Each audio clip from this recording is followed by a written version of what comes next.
Hello, hi, how are you? I hope you're good. I hope you're having a good week so far. Today I'm here for a quick book review on Gills by Abe Moss. This is a book that I read recently and I really enjoyed it, so I wanted to film a book review on it for you today. I hope a lot of you will want to pick this up and will then want to talk about this book with me because I want to talk with this book. I want to talk to other people about this book, you know, and have discussion because I have no one to talk to with it about words. What are words? I don't know. Anyway, this author, Abe Moss, I believe, is a indie author, and I looked on his Goodreads page and he primarily writes horror, and his books look so spooky and eerie. There's this one book that has this picture of a fishbowl on it, and it just looks, I don't even know what it looks like, but I want to read it right now, so hopefully I can read that soon.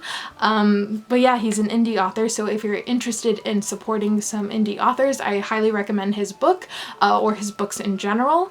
But moving on to the book itself, Gills is it's a horror novel about mermaids, sirens basically, and our main perspective, our point of view, is told from a young woman. She's probably mid-20s, and she is told by her father that her younger sister is missing. So she has to go back home and try to help her family find her younger sister.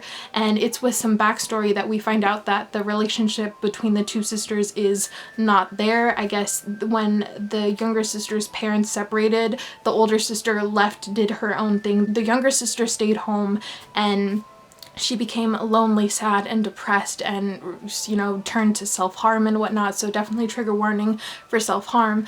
But the older sister is left trying to find her younger sister, and she finds out that her younger sister is slowly turning into a sea monster. She's turning into a siren, and the older sister doesn't want that, but she's being swept up into this world of sirens, and they all want to kill her, and she has to escape while also trying to rescue her sister at the same time, because her sister is turning into a monster and she wants to save her sister. And that's the basic plot of the book.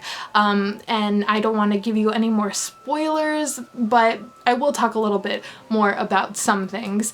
I love the tone and the atmosphere of this book. This book is so eerie and unsettling. When you're in this oceanside town, you feel like you're there. When you're in the ocean elements, you feel that unsettling weight of being there, and it's just so good. Upon further reflection, I do feel that the characters were a bit weak overall. There could have been some more character development, but I don't think that that's necessarily the point of the book. I think the book is more showcasing what it's like to be lonely and to want happiness and love and whatnot, and not being able to get that, because the sirens themselves are just these empty beings that are just trying to latch on and take and trying to get that energy and to get those feelings, and they can't get that, so they go and they eat people, right? So, but the book is very interesting because I've never really read where sirens are written in this way. When they go to feed on people, their chests sort of light up and then they open up, and inside are these serrated teeth, and then they just chow down on men and guys and whatnot. And some scenes are very gory and gruesome, and they left me with goosebumps at times, but this book itself is not very scary. It just has the hints and the little bits in between, so I feel like if you're someone that is interested in horror but you're a bit too scared, this could be something to dip your toes into. But yeah, I feel that this book also kind of pulled from a lot of different places. The group of sirens that are in this book, they kind of give off a Lost Boys vibe, because they feel like they're just this group of girls that are just so lost, they're so sad, and they just want to feel happy, they want love, but they don't get that in their human life, so then they turned into these sirens hoping that that would give them what they lacked, but it didn't really, so they just have to constantly feed on people to kind of get that energy, and to get that you know, that little hint of happiness, but you know, it fades away, and then they have to keep feeding again and again, and in that way it kind of reminds me of a vampire, but it definitely gives me some Lost Boy vibes. And it also kind of pulled from the little Little Mermaid at times too, especially because of the sea creature that controls all of the sirens deep in the ocean. She's definitely very Ursula-like. She's very Ursula-like. So I feel like this in some ways felt very Little Mermaid, but also very Lost Boys, but also it felt like its own thing. So it spun things really well, I think. And overall, I would just really recommend this because it's just such a page turner. It gets you from the first page and you just need to know what happens at the end.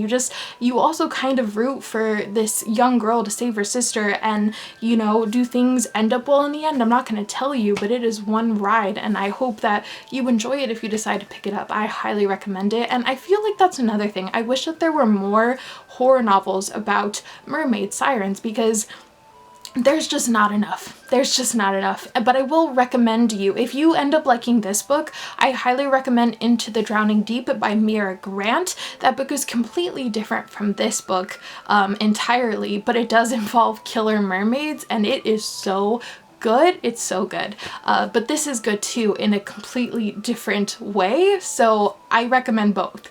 But yeah, that's I think all my thoughts on this book. I could probably go on and on about the spooky things that I really liked about this, but I don't want to get into spoilers, at least not right now. But if you read it and want to talk in the comments below about it, let me know.